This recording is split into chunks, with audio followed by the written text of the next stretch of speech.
বক্তৃতা নয়, গান আর গান। আমি তো এসছি আজকে গান শুনবার জন্য, বক্তৃতা দেওয়ার জন্য নয়। তারপরও আমার ছোট আব্দুল আল মুমিন সে কেন্দ্রীয় কমিটির সাধারণ সম্পাদক নির্বাচিত হয়েছে। আমি তার এই সংবর্ধনা গণসংবর্ধনা অনুষ্ঠানে 2 মিনিট কথা বলতে চাই। ইসলাম উপস্থিত মঞ্চে বিএনপি জেলা উপজেলা ইউনিয়ন পর্যায়ের ওয়ার্ড পর্যায়ের সর্বোচ্চ স্তরের নেতৃবৃন্দ, উপস্থিত আমার প্রাণপ্রিয় শেরপুরের বিভিন্ন ইউনিয়ন থেকে আগত আমার ভাইরা, আমার বোনেরা, সাংবাদিক ভাইরা এবং আজকে এই অনুষ্ঠানে যারা পার্টিসিপেট করবে গান, তাদের সবাইকে আমার পক্ষ থেকে আমি শুভেচ্ছা জানাই। আমাদের নেতা, আগামী দিনের বাংলাদেশের প্রধানমন্ত্রী যারা তারেক রহমানের পক্ষ থেকে আমি ধানের শীষের শুভেচ্ছা জানাই। আমি জানাই দেশনেত্রী বেগম খালেদা জিয়ার শুভেচ্ছা সবাইকে আমার সালাম, আসসালামু আলাইকুম।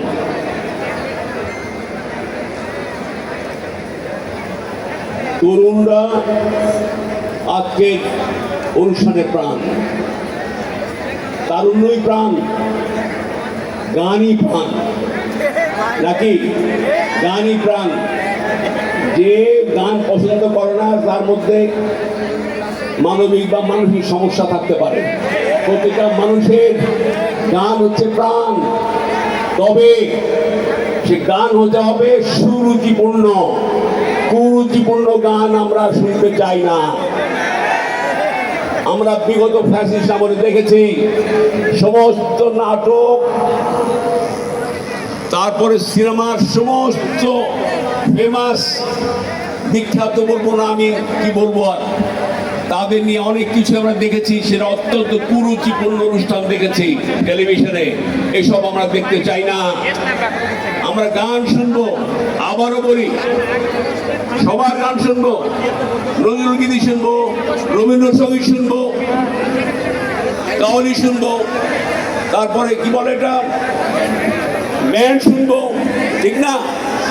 সমস্ত গান শুনবো, কোনো অসুবিধা নেই। আমি এই যে সব গান পছন্দ করি। তবে আমি বলতে চাই যে তরুণরা আজকে গান শুনবার জন্যে একেবারে মানুষের জোয়ার, এই তরুণরাই জুলাই আগস্টের যে পট পরিবর্তন তারাই করেছে। আমি চাই, আমি তরুণ সমাজকে, ছাত্র জনতাকে আমি আমার পক্ষ থেকে আমি সাধুবাদ, ধন্যবাদ, অভিনন্দন জানাই।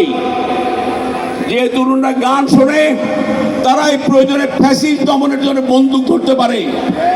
দেশ রক্ষার জন্য যারা হারমোনিয়াম বাজাতে পারে, তারা যারা গান শোনে তারা দেশ রক্ষার জন্য অস্ত্র ধরতে পারে। এরা এই তরুণ সমাজ।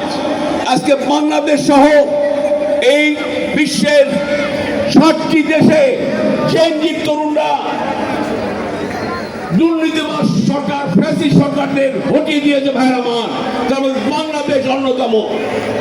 তাই আমি আজকের এই চমৎকার অনুষ্ঠানে এই তরুণ সমাজকে আজকে যারা মুক্ত করেছে, দেশকে যারা মুক্ত করেছে, সেই জুলাই আগস্টের বীর শহীদ সাইদ মুগ্ধদের আমি তাদের আত্মার পবিত্র মাগফিরাত কামনা করি। একই সাথে এই দেশে ৭১-এর মুক্তিযোদ্ধা এবং স্বাধীনতার শহীদ রাষ্ট্রপতি জিয়াউর রহমান তার পবিত্র আত্মার মাগফিরাত কামনা করছি। ভাইরা আমার, আজকে তাই বলতে চাই, এই দেশ তরুণরা মুক্ত করেছে, ছাত্র জনতা মুক্ত করেছে, এখনো মুক্ত হয় নাই। এই মুক্তি আসবে ইনশাআল্লাহ আগামী নির্বাচনের মধ্যে। এই আগামী নির্বাচনে আমি আশা করি ইনশাআল্লাহ এই মানুষ, আমাদের বগুড়া সহ সারা বাংলাদেশের মানুষ ধানের শীষে ভোট দিয়ে ইনশাআল্লাহ আগামীতে বিএনপি তথা জাতীয় সরকার গঠন করবে।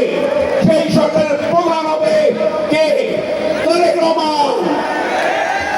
দেশনেত্রী বেগম খালেদা জিয়া হবে আমাদের এই দেশের অভিভাবক আমার বক্তব্য বলেছে 2 মিনিট, 1 মিনিট বেশি দিয়েছে, 3 মিনিট। আমি সরি, দুঃখ প্রকাশ করছি 1 মিনিট নেওয়ার জন্য।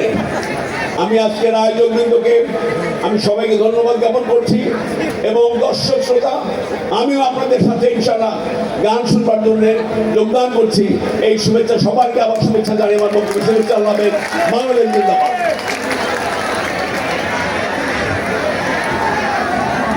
অসংখ্য ধন্যবাদ আলহাজ গোলাম মোহাম্মদ সিরাজ মহোদয়কে তার মূল্যবান বক্তব্য প্রদান করার জন্য।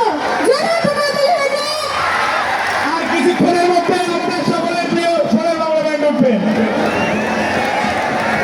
আমি সকলকে অনুরোধ জানাবো মঞ্চ খালি করার জন্য।